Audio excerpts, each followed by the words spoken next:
El racismo de la inteligencia. Pierre Bourdieu. Quisiera decir, en primer lugar, que hay que tener presente que no hay un racismo, sino racismos. Hay tantos racismos como grupos que tienen la necesidad de justificarse por existir como existen, constituyendo esto la función invariante de los racismos. Me parece muy importante centrar el análisis en las formas de racismo que son sin duda las más sutiles, las más irreconocibles y, por tanto, las menos denunciadas, quizá porque los denunciadores habituales del racismo poseen algunas de las propiedades que inclinan a esta forma de racismo. Me refiero al racismo de la inteligencia. El racismo de la inteligencia es un racismo de clase dominante que se distingue por una multitud de propiedades de lo que se designa habitualmente como racismo, es decir, el racismo pequeño burgués, que constituye el objetivo central de la mayoría de las críticas clásicas del racismo, empezando por las más vigorosas, como la de Sartre. Este racismo es propio de una clase dominante cuya reproducción depende, en parte, de la transmisión del capital cultural, capital heredado que tiene la propiedad de ser un capital incorporado y, por tanto, aparentemente natural, innato.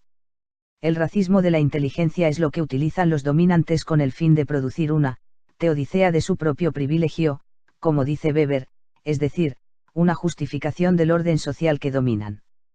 Es lo que hace que los dominantes se sientan justificados de existir como dominantes, que se sientan de una esencia superior. Todo racismo es un esencialismo y el racismo de la inteligencia es la forma de sociodicea característica de una clase dominante cuyo poder se basa en parte en la posesión de títulos que, como los títulos escolares, se consideran garantía de inteligencia y que han suplantado en muchas sociedades, incluso para el acceso a las posiciones de poder económico, a los antiguos títulos, tales como los títulos de propiedad o los títulos nobiliarios. Asimismo, este racismo le debe algunas de sus propiedades al hecho de que, habiéndose reforzado las censuras respecto a las formas de expresión burdas y brutales del racismo, la pulsión racista ya solo pueda expresarse en formas muy eufemizadas y tras la máscara de la negación. En el sentido del psicoanálisis, el Grece sostiene un discurso en el que dice el racismo, pero de una manera tal que no lo dice. Así, llevado a un grado muy alto de eufemización, el racismo se hace casi irreconocible. Los nuevos racistas se ven ante un problema de optimización, o bien aumentar el contenido de racismo declarado del discurso, afirmándose, por ejemplo, a favor del eugenismo, pero arriesgándose a chocar y a perder en posibilidad de comunicación, de transmisión, o bien aceptar decir poco y de una forma muy eufemizada, en conformidad con las normas de censura en vigor, hablando, por ejemplo, en estilo genético o ecológico, y aumentar así las probabilidades de colar el mensaje haciéndolo pasar inadvertido. El modo de eufemización más extendido en la actualidad es evidentemente la cientificación aparente del discurso. Si se recurre al discurso científico para justificar el racismo de la inteligencia, no es únicamente porque la ciencia representa la forma dominante del discurso legítimo, es también y sobre todo porque un poder que se cree fundamentado en la ciencia, un poder de tipo tecnocrático, le exige naturalmente a la ciencia fundamentar el poder. Cuando la inteligencia es lo que legitima para gobernar, el gobierno se pretende fundamentado en la ciencia y en la competencia científica de los gobernantes. Basta con pensar en el papel de las ciencias en la selección escolar, donde las matemáticas se han convertido en la medida de toda inteligencia. La ciencia tiene intereses comunes con lo que se le pide justificar. Dicho esto, pienso que hay que rechazar pura y simplemente el problema, en el que se han dejado encerrar los psicólogos, de los fundamentos biológicos o sociales de la inteligencia. Y, más que intentar zanjar científicamente la cuestión, tratar de hacer la ciencia de la propia cuestión, intentar analizar las condiciones sociales de la aparición de este tipo de interrogación y del racismo de clase que introduce. En realidad, el discurso del Grece no es sino la forma límite de los discursos que sostienen desde hace años algunas asociaciones de antiguos alumnos de las escuelas de élite, declaraciones de jefes que se sienten autorizados por su inteligencia, y que dominan una sociedad basada en una discriminación a base de inteligencia, es decir, basada en lo que mide el sistema escolar con el nombre de inteligencia. La inteligencia es lo que miden los tests de inteligencia, es decir, lo que mide el sistema escolar. Esta es la primera y la última palabra de un debate que no puede zanjarse mientras se permanezca en el ámbito de la psicología, porque la propia psicología, o, al menos, los tests de inteligencia, es producto de las determinaciones sociales que constituyen el principio del racismo de la inteligencia, racismo propio de élites, vinculadas a la elección escolar, propio de una clase dominante que obtiene su legitimidad de los clasamientos, classements, escolares. El clasamiento, classement, escolar es un clasamiento, classement, social eufemizado y, por tanto, naturalizado, absolutizado, un clasamiento, classement, social que ya ha sufrido una censura, por tanto una alquimia, una transmutación que tiende a transformar las diferencias de clase en diferencias de inteligencia, de don, es decir, en diferencias de naturaleza. Nunca las religiones lo habían hecho tan bien. El clasamiento, classement, escolar es una discriminación social legitimada y que recibe la sanción de la ciencia.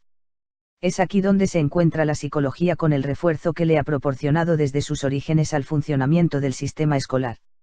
La aparición de tests de inteligencia como el test de Binet-Simon está vinculada a la llegada al sistema de enseñanza, con la escolarización obligatoria, de alumnos con los que el sistema escolar no sabía qué hacer porque no estaban predispuestos, dotados, es decir, dotados por su medio familiar de las predisposiciones que presupone el funcionamiento habitual del sistema escolar, un capital cultural y una buena voluntad respecto a las sanciones escolares.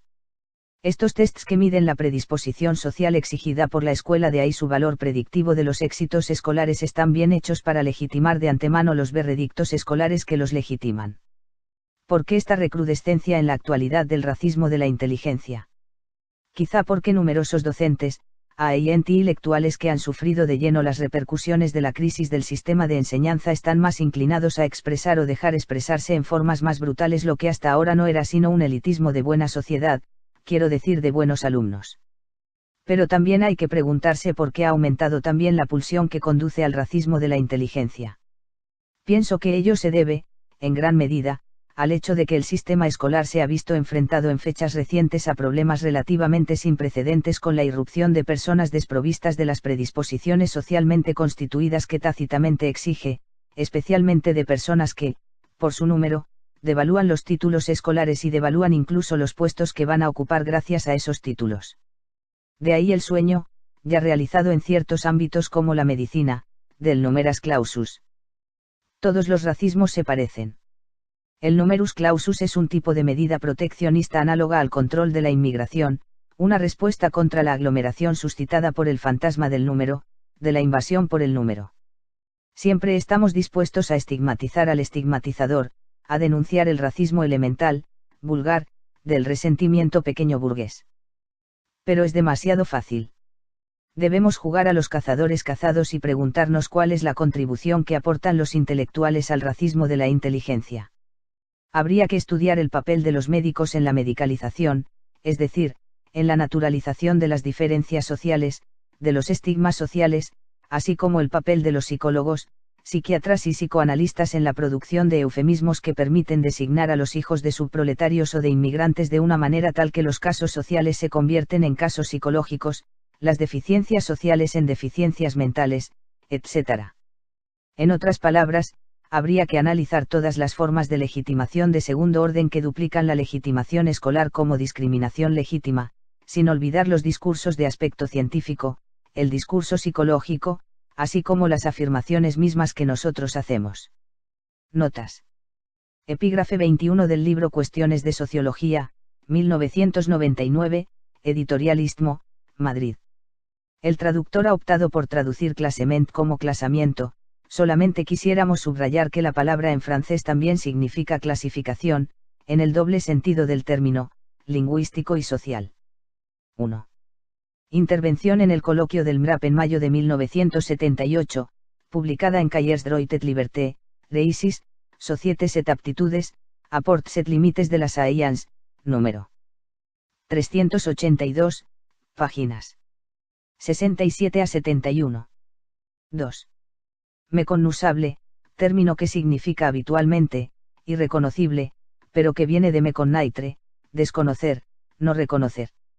Bourdieu subraya la palabra para subrayar su parentesco con la méconnaissance, con el desconocimiento, término muy utilizado por el autor para subrayar una dimensión esencia, de las sociedades, la negación de intereses, coacciones, etc., que resulta imprescindible para el mantenimiento de la legitimidad de instituciones, grupos o agentes y que suele ser fruto, como la represión freudiana, de un trabajo continuo de ocultamiento, de negación. 3. Se pueden encontrar desarrollos complementarios en Bourdieu, classement, déclassement, reclassement, actes de la recherche y en sciences sociales, número 24, noviembre de 1978, páginas 2 a 22.